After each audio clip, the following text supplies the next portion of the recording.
Hello dear friends, I welcome you to my YouTube channel mathematics prime. तो आज के इस लेक्चर में हम पढ़ने जा रहे हैं वेन डायग्राम्स। वेन डायग्राम्स होते क्या हैं? सो फर्स्ट ऑफ ऑल मैं आपको बताना चाहूँ कि जो वेन डायग्राम्स हैं ये क्या होते हैं और इनका कॉन्सेप्ट किसने दिया। वेन डायग्राम्स का कॉन्सेप्ट जो है जॉन वेन ने दिया। John when, he was an English logician. English logician John when, इसके नाम के बाद इसको इन डायग्राम्स को जाना गया वेन डायग्राम्स। अब ये वेन डायग्राम्स होते क्या हैं? These are graphical representation of sets. जिस तरीके से हम इक्वेशंस को ज्योमेट्रिकली रिप्रेजेंट करते हैं, जिस तरीके से हम इक्वेशंस को ग्राफिकली रिप्रेजेंट करते हैं, इसी तरीके से हम सेट्स को ग्राफिकली रिप्रेजेंट करते हैं और उन ग्राफ्स को कहते हैं वेन डायग्राम। तो इनमें वेन डायग्राम में क्या होता है? इनमें जो यूनिवर्सल सेट होता है, यूनिवर्सल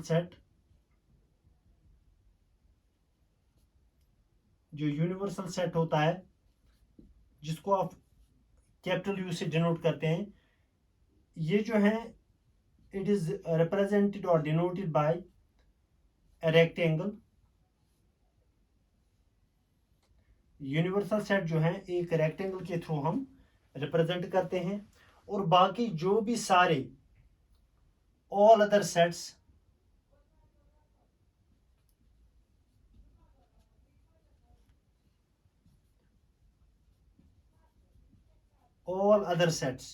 जो बाकी सारे सेट्स हैं, they are represented bye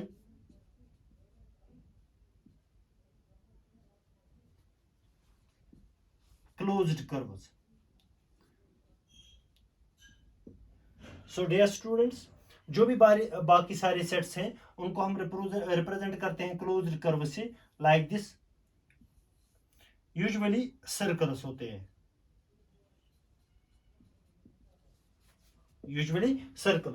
so these are Venn diagram. So like we can represent here, आप इस तरीके से इनको रिप्रेजेंट कर सकते हैं वेन डायग्राम्स को। मान लीजिए आपके पास एक यूनिवर्सल सेट है U, इसमें एलिमेंट्स है 1 2 3 4 5 6 7 8 9। So these are the elements of the universal set. और आपके पास एक सेट है से A, this contains 2 3 5 7, and set B is another set which contains 1 3 5 7 9. Set C is another set, this contains 2 4 6 8. Different sets are there, you can define so many sets on universal set. So अब अगर आप इन sets को Venn diagrams के through दिखाएंगे तो first of all जो universal set आपका है that is represented by the rectangle. इसके बाद बाकी सारे सेट जो हैं यहाँ पर आप एलिमेंट्स लिखेंगे 2 3 5 7 लाइक दिस, 2 3 5 7। और इसके बाद इस सेट को हम ए से रिप्रेजेंट करेंगे। इसी तरीके से बी सेट जो है इसमें एलिमेंट 1 3 5 7 9। तो इन दो सेट्स में जो एलिमेंट है वो है 5 7 5 7, these are common elements. And 3 यहाँ पर 3 5 7, these are the common elements. So we can write here like this set B। तो इसको हम सेट बी के नाम से जानेंगे। अब इसमें कौन से एलिमेंट रहते हैं? 1 और 9, वो एलिमेंट्स हम यहाँ पे लिखेंगे। इसी तरीके से यहाँ पे तीसरा सेट जो है C, 2 4 6 8, लेकिन 2 जो है this is common to the first set A and the third set C। So we can here represent, suppose यहाँ पर अगर मैं ये 2 यहाँ पर लिख दूं तो यहाँ पर एक और सेट बनेगा लाइक दिस, इसमें है 4 6 8। तो ये सारे सेट्स यहाँ पे, ये सेट C है, तो ये बनता है Venn diagram. So Venn diagram क्या है? एक रेक्टेंगल को हम रिप्रेजेंट करते हैं by means of a universal set, और बाकी जो भी सारे सबसेट्स होते हैं उनको हम रिप्रेजेंट करते हैं by closed curves. As you know that universal set is the largest possible set and all other sets are its subsets. So जो भी सारे सेट्स आप रिप्रेजेंट करेंगे इसमें वो आएंगे inside the rectangle because they are contained in the universal set. They are all subsets of the universal set. So this is Venn diagram. इसके बाद हमारा एक अहम टॉपिक है that is operation on the sets. Operation on the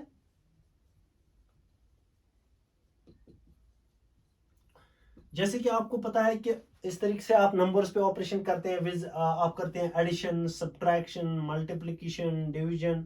so these are the most important operation which are done on numbers. इसी तरीके से आप सेट्स पे ऑपरेशंस करते हैं.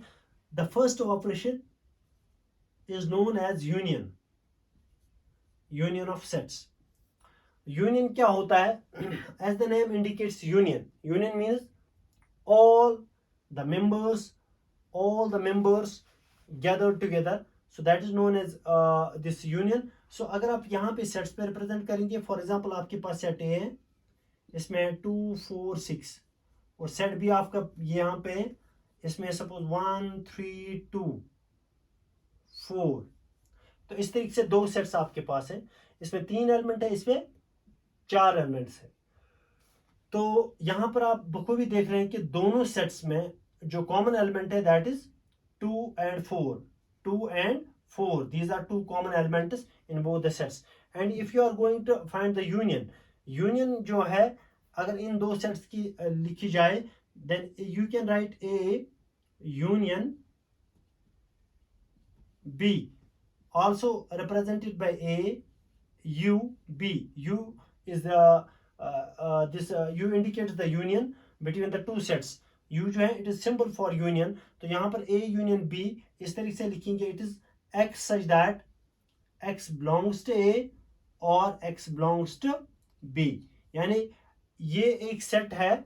Union of the two sets जो है इसको हम डिफाइन करेंगे as a set of all elements which are either in A और इन B और इन बोथ. जो पहले सेट में होंगे या दूसरे सेट में होंगे या दोनों में होंगे, यानी कॉमन एलिमेंट्स भी इसमें इंक्लूड होंगे. तो अगर आप यहाँ पर A यूनियन B निकालेंगे, so all the sets which are in A और इन B और in both, so all the sets all the elements. यहाँ पर आप देखेंगे पहले दो इन दो सेट्स में कौन कौन से एलिमेंट है. 1 है, 2 है, 3 है, 4 है. यहाँ पर क्या है 2 4 6. तो क्योंकि repetition of elements in the sets is prohibited, so हम क्या लिखेंगे यहाँ पे 1 आएगा, फिर आएगा 2, फिर आएगा 3 जो कि यहाँ पर 2 है, यहाँ पर भी 2 है, फिर आएगा 4 जो कि दोनों सेट्स में है, फिर आएगा लास्ट में 6. तो ये आएंगी union between the two sets A and B. So union means all the elements which are in first set or in second set or in both sets. Both means which are common to both the sets A and B. So this is union. Union जो है this is the first operation which is done on the sets. इसके बाद union की properties आती है. Union की properties क्या है? तो फॉर एग्जांपल पहले आप वेन डायग्राम के थ्रू आप अगर आप यूनियन दिखाएंगे, मान लीजिए आपके पास है यूनियन ए सेट ए है, इस पर 2 4 6 है. इसके बाद आपके पास सेट बी है, इसमें 1 3 2 4. ठीक है. तो इन दो सेट्स को अगर आप universal set this Venn diagram के थ्रू रिप्रेजेंट करेंगे, सो this is the universal set which is represented by closed rectangle. इसके बाद यहाँ पर सेट ए, इसमें 2 4 6, यहाँ पर 2 4 है, तो मैं लिखूंगा यहाँ पे 2 4, फिर आएगा यहाँ पे 6. This is set A. अब 2 4 चूंकि सेकंड सेट में भी है, so these are common, so this portion will be also the portion of set B. तो यहाँ पर सेट बी में क्या क्या होगा 2 4 एंड 1 3 1 3 यहाँ पे हम लिखेंगे. सो union means set of all elements, तमाम एलिमेंट जो कि सेट ए में है, सेट बी में है. तो इसमें क्या आएगा, सारा शेडेड पोर्शन जो कि दोनों क्लोज्ड कर्व्स या सर्कल्स भी आप बता सकते हैं, इन दो के दरमियान जो सारा शेडेड पोर्शन है, तो शेडेड पोर्शन यहाँ पे रिप्रेजेंट करेगा union between two sets A and B. So this is defined as union on the Venn diagrams. अगर आप वेन डायग्राम्स पे यूनियन को डिफाइन करोगे. अब क्या है, अब इसकी प्रॉपर्टीज है. What are the properties? The properties of union. Properties of union. The first property, properties of union, इनमें से जो फर्स्ट प्रॉपर्टी है that is commutative law. Commutative law. So as you know that commutative law आपने lower class में पढ़ा होगा. For in case of numbers, you know that in case of numbers a plus b equal to b plus a, that sum of two numbers is equal to their sum taken in reverse order. So you can अगर आपके पास दो sets है a comma b, ये है any two sets, ठीक है. तो अब आप commutative law अगर आप देखेंगे तो you can say that a union b is equal to b union a. So this is the commutative law between the two sets A and B. So two sets A and B are satisfying the commutative law, that is A union B equal to B union A. If you find the union between the two sets A and B, that will be same if you find in between B and A. There is no difference. So इसी तरीके से जो दूसरा law है that is associative law. Associative law जो है इसमें आप तीन सेट्स लेते हैं A, B, C. These are three sets. तीन सेट्स आप लेते हैं एसोसिएटिव लॉ में.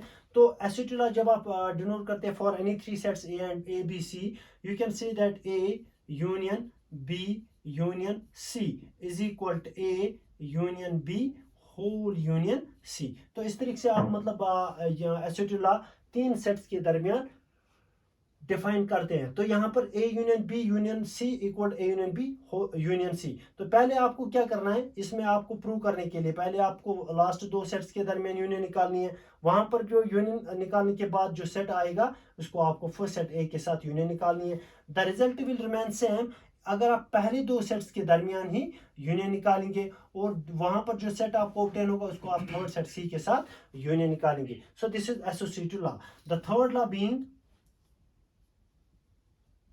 Law of identity. Law of identity जो है लाइक दिस, अगर आपके पास कोई भी सेट है A, it is any set, और फाई जो है phi subset this empty set, then you can write A union phi that is equal to A. A union phi is equal to which is equal to phi union A. अगर आप phi को किसी भी set के साथ union देखेंगे union निकालेंगे, that will be the set itself. There will be no change because phi doesn't contains any element. Phi has no element. Phi is empty. So अगर आप यूनियन देखेंगे A और phi के दरमियान, वहां पर कौन से एलिमेंट्स रिपीट होंगे? सेट A के एलिमेंट्स रिपीट होंगे. So this is known as law of identity. Law of identity. और इसी तरीके से जो और एक लॉ है इसमें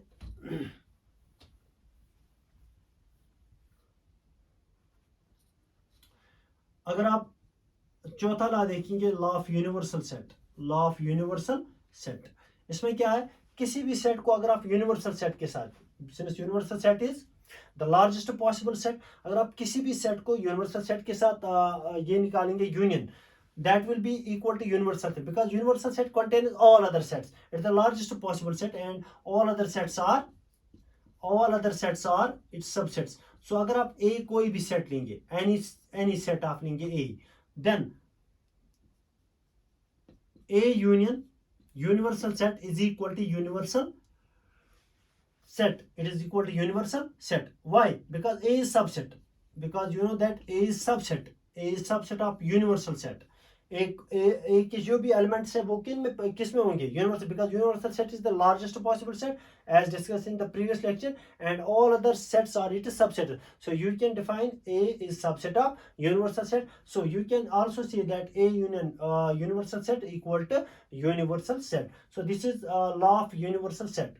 तो इसी तरीके से आपके पास और एक ऑपरेशन है that is known as intersection. Intersection जिसको डिनोट हम करते हैं, उल्टा यू लिखना है. जिस तरीके से आपने यूनियन लिखा उसका उल्टा करना है. तो उल्टा यू जो है this is intersection between the two sets. इसको हम इस सिंबल से रिप्रेजेंट करते हैं. तो ए इंटरसेक्शन बी, अगर आपके पास ए और बी जो हैं these are any two sets, इनके दरमियान आप इंटरसेक्शन देखेंगे, then A intersection B. Mathematically it is defined as x such that x belongs to A and x belongs to B.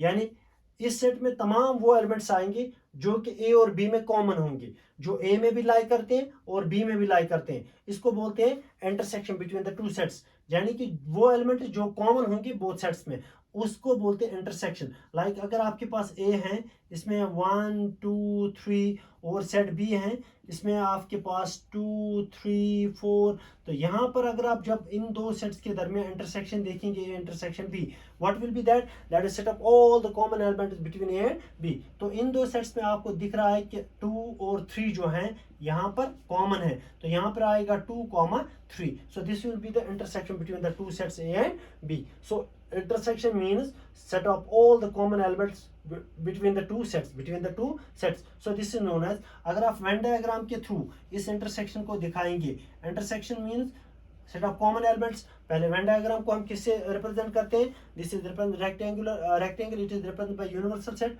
और इसके बाद आप सेट ए रिप्रेजेंट करेंगे. इसमें क्या है? इसमें 1 2 3. और सेट बी जो जब आप रिप्रेजेंट करेंगे, सेट बी में क्या है? 2 3 4. तो 2 3 जो है दिस इज कॉमन. सो यहाँ पर आप 4 लाएगा, 2 3 जो है कॉमन पोर्शन में लाई करेगा, जो कि सेट ए में भी है और सेट बी में भी है. तो यहाँ पर आपको क्या करना है? आपको रिप्रेजेंट करना है इंटरसेक्शन. इंटरसेक्शन मतलब common portion between the to set. तो वो आएगा ये वाला पोर्शन जो कि कॉमन पोर्शन है, जिसमें 2 and 3 एलिमेंट्स हैं, जिसको आपने शेड किया. So this will be A intersection B. Intersection with the help of Venn diagrams आप ए इंटरसेक्शन बी अच्छे तरीके से रिप्रेजेंट कर सकते हैं. सो इंटरसेक्शन मतलब क्या हुआ? Set of all the common elements between the two sets जो आपके पास गिवन सेट्स है. अब इंटरसेक्शन पे भी आप प्रॉपर्टीज करेंगे, तो इसकी भी आपकी कुछ प्रॉपर्टीज है. What are the properties? The first property is commutative law. यहाँ पर भी commutative law है. So commutative law for the two sets is A intersection B is equal to B intersection A. So यहाँ पर अगर आपके पास दो सेट्स है, अगर आप A और B के दरमियान इंटरसेक्शन देखेंगे, the result will remain same if you find between B and A. So result will not change. This is known as commutative law. This is known as commutative. And second law is associative law, जो कि intersection जो है दो sets का represent, तीन sets का ये sets पे करता है. सो एसोसिएटिव लॉ क्या है? Associative law for any 3 sets A B C. अगर आपके पास 3 सेट्स है, क्या है? 3 सेट्स, देन आप क्या करेंगे? A intersection B intersection C it is equal to A intersection B intersection C. तो ये बनेगा आपका दिस एसोसिएटिव लॉ. यानी पहले आप पहले दो सेट्स के दरमियान इंटरसेक्शन निकालेंगे, बाद में जो सेट वहां पे आपको इंटरसेक्शन करने के बाद जो सेट मिलेगा उसको आप थर्ड सेट के साथ इंटरसेक्शन सी के साथ इंटरसेक्शन निकालेंगे. The result will remain same if you find the intersection between the last two sets B and C and the sets obtained here. इसका इंटरसेक्शन आप सेट ए के साथ देखेंगे. So this is known as associative law. Associative law. Third law is law of phi. Law of phi.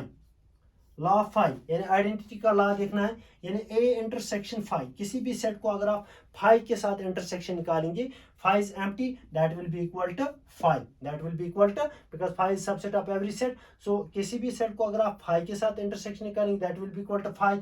और किसी भी set को अगर आप यूनिवर्सल सेट के साथ A intersection universal set, universal set means you, तो अगर आप इसको इंटरसेक्शन निकालेंगे किसी भी सेट के साथ, that will B set A, because A is largest possible set, sorry, U is universal set is largest possible set and A is its subset. So this is the fourth property of on the intersection of the two sets. तो इस तरीके से आप intersection between the two sets ये define करते हैं. इसी तरीके से अगर आप दो सेट्स के दरमियान, यानी अगर आप चौथी प्रॉपर्टी यहाँ पे देखेंगे, अगर आप किसी भी सेट को अपने आप के साथ इंटरसेक्शन देखेंगे, यानी A intersection A, that will be equal to A, that will be equal to A intersection A will be equal to A.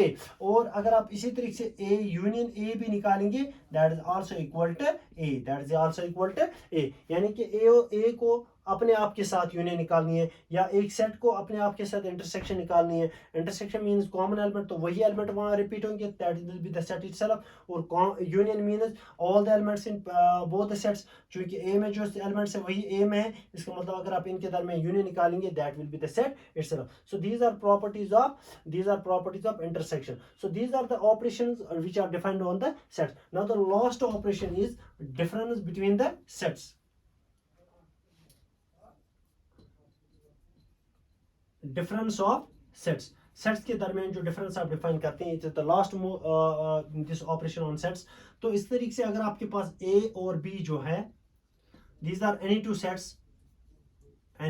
Sets, इनके दरमियान जो डिफरेंस है, difference between A and B, A और B के दरमियान जो difference है, it is defined by A minus B. इसको ए माइनस बी के मतलब से भी पढ़ते हैं. और डिफाइन क्या करते हैं, defined by A minus B, यानी difference between the two sets.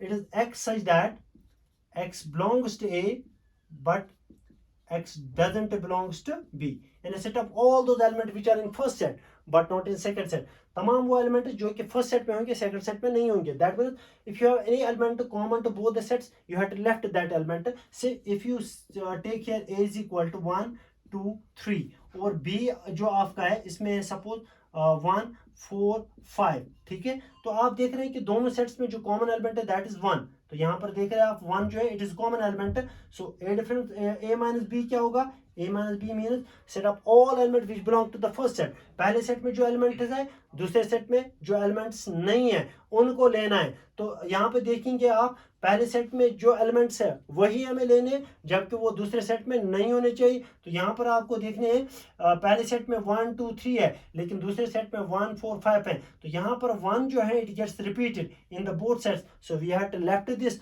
We have to take only those element which are in the first set, that is 2 3 but not in second set. क्योंकि second set में 1 भी है तो इसलिए इसको 1 को हमें ड्रॉप करना है. तो a minus B will be equal to 2 3. So this is the difference between the two sets defined as x such that x belongs to a but x doesn't belong, means that it is set of all those elements which belong to the first set but not second set. So this is known as difference of the two sets. So these are operations which are defined on the sets. So guys ये था आज के lecture में. इंशाल्लाह मिलते हैं next lecture में. तब तक के लिए गुड बाय.